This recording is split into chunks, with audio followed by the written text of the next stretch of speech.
December 15, 1944. OKW Headquarters, Zossen, Germany. Colonel Alexis von Wren, Chief of Intelligence for the Western Front, stands before a massive map of Europe, while 12 German generals observe him in silence. On the table lie folders containing the profiles of every Allied commander: Montgomery, Bradley, Hodges. But there is one folder thicker than all the others. On the cover, typed in bold letters, Patton, George S. Priority, Threat Analysis. Von Wren opens the folder and begins to read aloud. Unpredictable. Aggressive.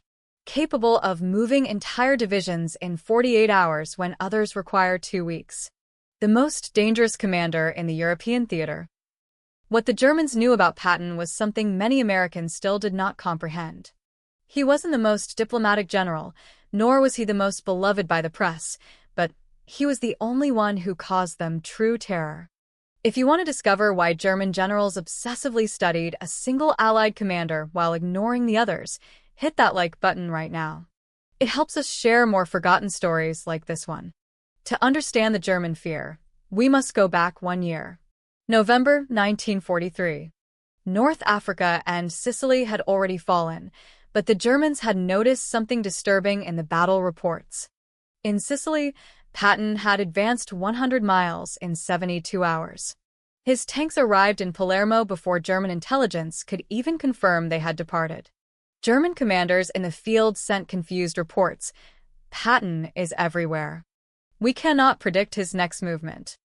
General Hans Kramer, captured in Tunisia and later repatriated to Germany, was interrogated extensively regarding American commanders. His evaluation of Patton was direct. He is the only one who thinks like us. Speed, audacity, concentration of force. But without our bureaucratic restrictions. This was exactly what terrified the high command. Montgomery was predictable. He always waited to have a 3-to-1 superiority before attacking. Bradley was methodical, cautious, professional. But Patton was different. The Germans had studied Patton's armored warfare doctrine since 1941. They found something unsettling. His principles were almost identical to those of Heinz Guderian, the father of the German Blitzkrieg. Speed over security. Audacity over caution. Deep penetration over gradual advances. But there was a critical difference. Guderian was limited by the German chain of command, by Hitler, and by fuel shortages. Patton had something no German general possessed in 1944, unlimited resources and the will to use them without asking for permission. Colonel Oskar Koch, Patton's intelligence chief for the Third Army, captured German documents after the war that revealed the obsession of the OKW. In an internal memo dated August 3, 1944, barely 2 months after D-Day, a German analyst wrote, "Patton represents the greatest tactical threat on the Western Front. His ability to exploit gaps is superior to any Allied commander." Recommendation: maintain mobile reserves specifically to counter movements of the Third Army. This wasn't paranoia. It was professional recognition of an enemy who understood maneuver warfare better than anyone on the Allied side. In August 1944, the Germans witnessed something that confirmed all their fears. Patton executed a maneuver that is still studied in military academies around the world, the breakout from Avranches to Argentan. The numbers are hard to believe. In 13 days, the Third Army advanced 600 miles, liberated 47 towns, captured 30,000 prisoners, and did it with barely 3,000 casualties of their own. To put this in perspective, Montgomery took 77 days to take Cannes, just 6 miles from the landing beaches. Patton covered half of France in less than 2 weeks.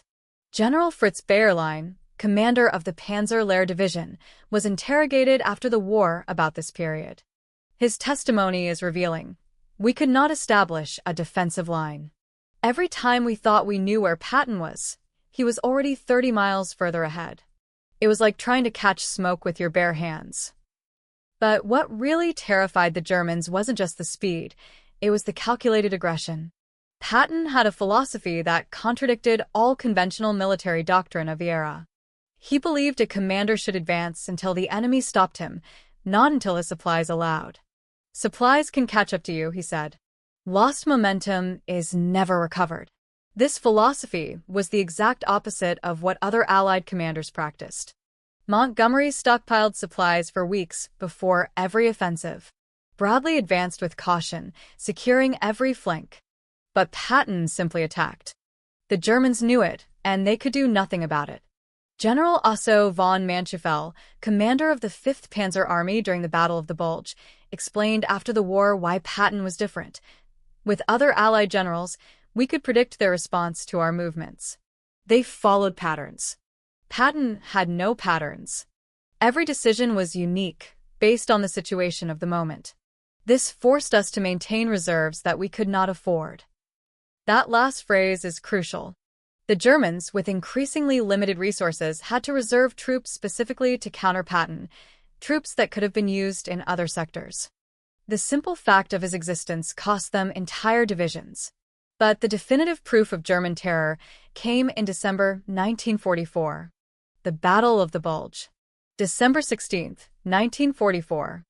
3 German armies, 400,000 soldiers, attacked through the Ardennes in the greatest German offensive on the Western Front. The objective: split the Allies in two, capture Antwerp, and force a negotiated peace. The German plan had a specific consideration. Patton was in Lorraine, 100 miles to the south.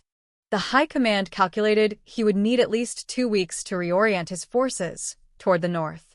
2 weeks was all they needed to reach the Meuse River. What they didn't know was that Patton had already anticipated the attack.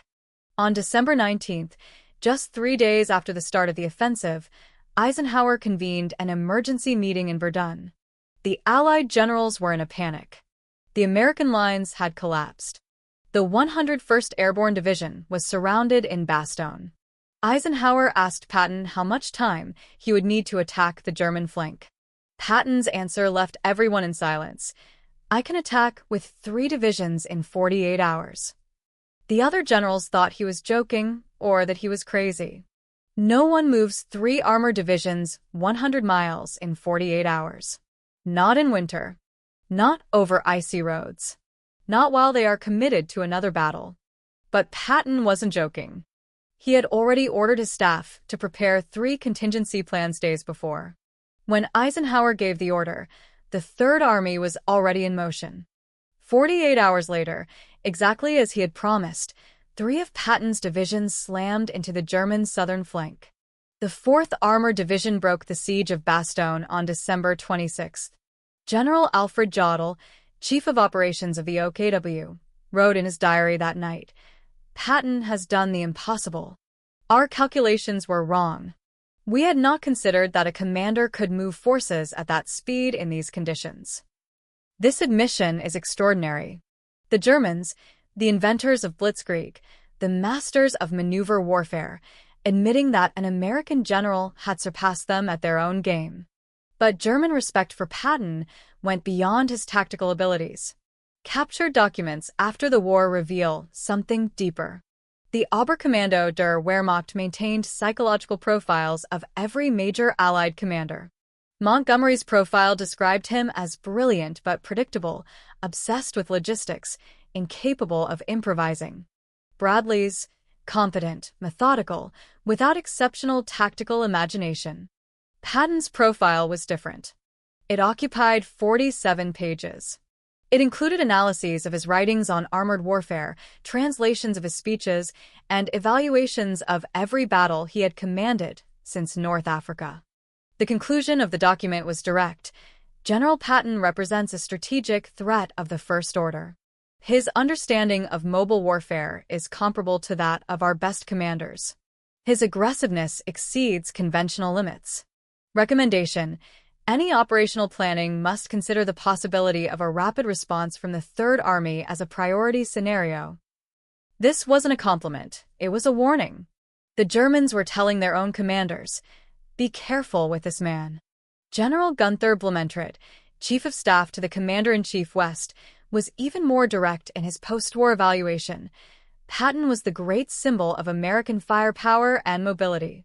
He was the main threat, according to the German point of view, and the most feared general on all sides.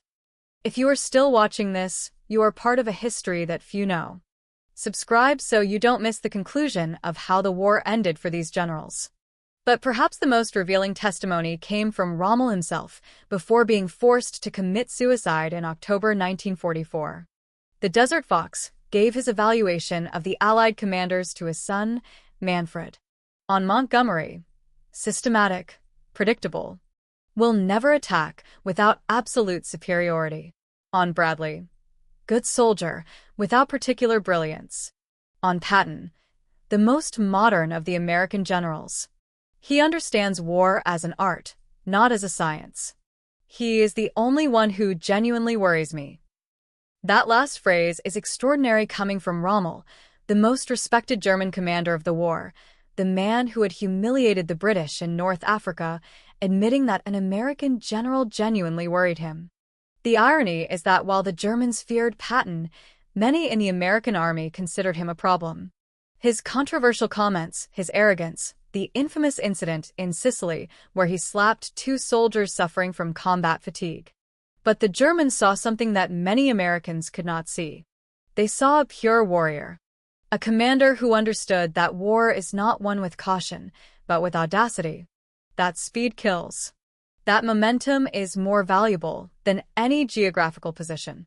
On May 8, 1945, when Germany surrendered, captured German officers had a recurring question for their American interrogators. Where is Patton? Can we meet him? They didn't ask for Eisenhower. They didn't ask for Bradley. They asked for the man who had cost them their sleep for 2 years.